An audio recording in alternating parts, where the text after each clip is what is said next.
Happy New Year, everyone! Welcome to the DeHart house. My name is Alicia, and I'm your host of this crafty channel here on YouTube. It is early January of 2025. It's the first Saturday of the year, and it's time for me to wrap up all the things that I managed to craft and create in the year 2024. My primary craft is knitting, but other things that I like to do include crochet, cross stitch, spinning yarn, painting, maybe some other odds and ends that show up from time to time, but primarily what I like to do is knit. Knitting definitely is the winner for projects in 2024. So I use a few different methods for keeping track of my crafting projects over time. One of those resources is the website called Ravelry. Ravelry is a free website where you can log your projects and keep track of things. You can also find patterns. You can find free patterns, paid for patterns. There are also forums where you can join communities and converse with other crafters as well.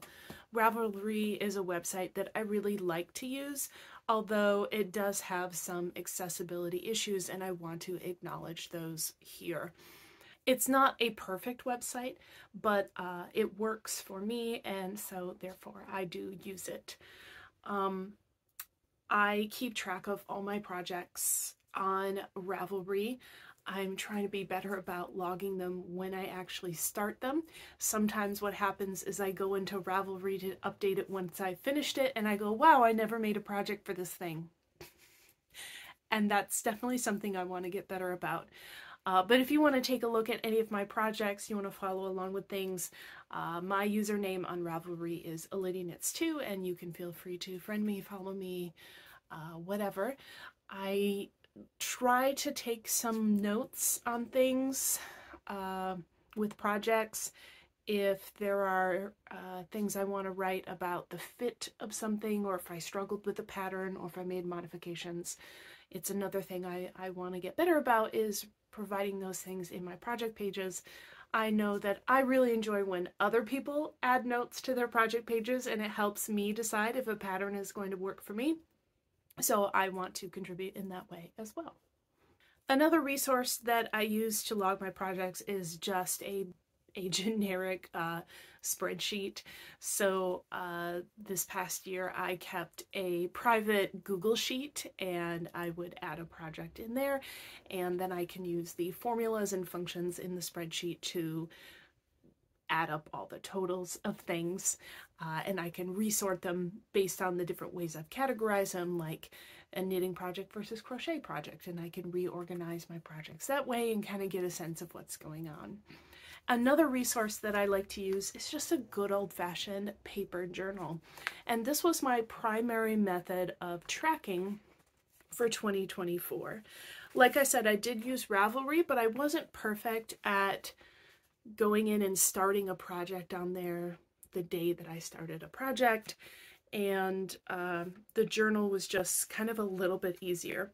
So what I kept track of was every time I purchased yarn or spun yarn, I logged it in the Yarn In page, which I'm seeing in the future. I definitely need to have more pages for that. And then for Yarn Out, I was keeping track every time I finished a project. So yeah, I found this really helpful. I didn't have to log into a website or anything. It's something I can carry around with me pretty easily. And I don't know, I sometimes really enjoy low-tech options more than high-tech options. So going back through the different resources that I use to track my projects, I found out that I finished 20 objects in 2024. So 20 projects that I logged. Out of those 20 projects, 7 of them were pairs of socks. I love knitting socks. They're an easy project to have on the go. If I'm going on a road trip, I can knit on socks in the car. If I'm walking on the treadmill, I can knit on socks. If I'm just wanting something that for me is an easy project, because I've knit so many of them, it's not something I have to think very hard about. So socks are just really an easy thing for me to slip into my crafting. I made 7 pairs this year, which is actually a low number for me. I like knitting socks, but the reason that that was such a low number is because I actually made 6 garments this year. That's big for me. That is big. I spent a lot of time knitting garments this year because I made seasonal making goals, and I had a goal to craft one garment, at least one garment, every season in 2024. I did meet that goal. And in fact, there were some seasons where I made more than one garment, so it worked out for me. Yeah, I made 6 garments. Crazy. And then if we go into some of the smaller projects, I did have some, I don't want to call them random, but something that doesn't fit into a nice category. So on top of the 7 pairs of socks and the 6 garments that I made, I also crafted 2 gnomes in 2024. So I wrapped up the 23 Mystery Gnome Knit Along in January of 2024.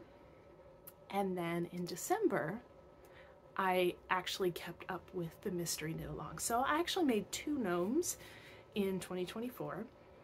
I crafted 4 dishcloths, which I considered a set, and I counted that as one project. So I made a set of dishcloths.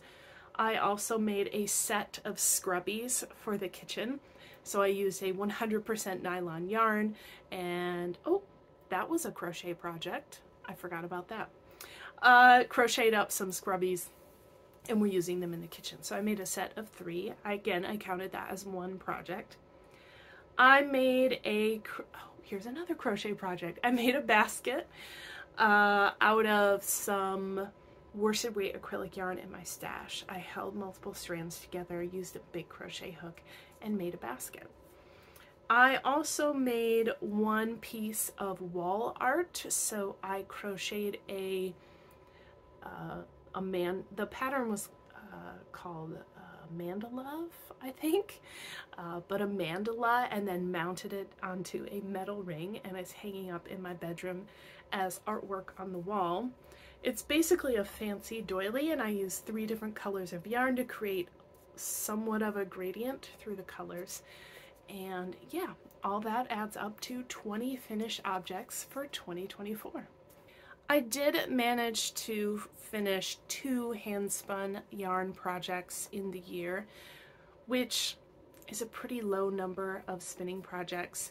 Again, because I made these seasonal making goals, I was really focused on completing garments, and that time and energy had to come from somewhere. So I had less crafting time to spend on other aspects of my crafting, and hand spun was one of those things. So I only spun up 2 projects in total.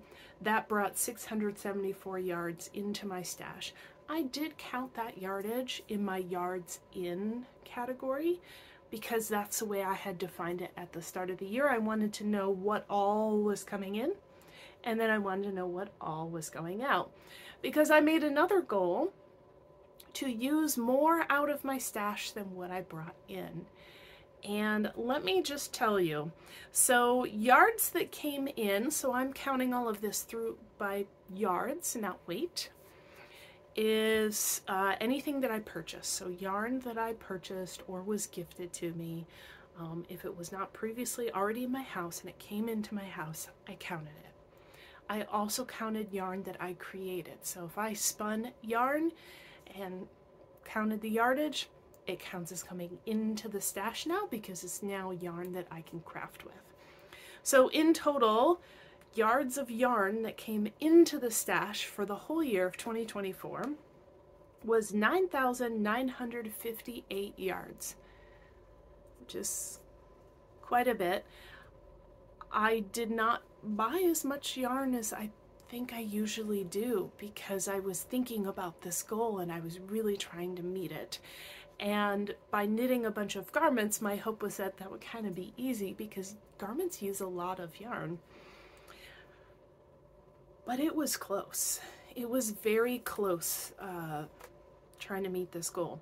So to count yarn as coming out of the stash, what I had to do was finish a project. So if there was, for example, a pair of socks still in progress, even though I've knit maybe one sock is finished but the second one is still being worked on, I'm not going to count the yardage in that first sock until the whole pair is finished. So anytime I finished a project, I would weigh it or weigh the leftover ball of yarn, and I would do calculations and I would figure out, okay, how much yarn did I use in the project, and then that counts as coming out of my stash. So for the entire year of 2024, the yards that came out of my stash was 10,122 yards, which is more than what I brought in, so I did meet my goal. But you'll notice I only met this goal by 164 yards, which is really close. That's pretty much a gnome. So thanks, gnomes. So all in all, it was a good crafting year. I love all of the garments that I was able to create, which, like I said, is more than I usually create in a single year. I'm looking forward to more crafting in the future.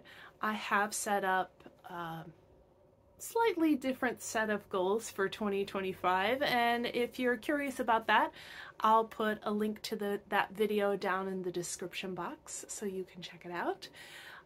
But yeah, I'm gonna wrap up this video, and I think what I'll do is set you up with a little slideshow of all of my finished objects for 2024, so you can see a photograph of the finished object, and I will put the name on the screen as well. So if there are any patterns that call to you, you'll be able to access those.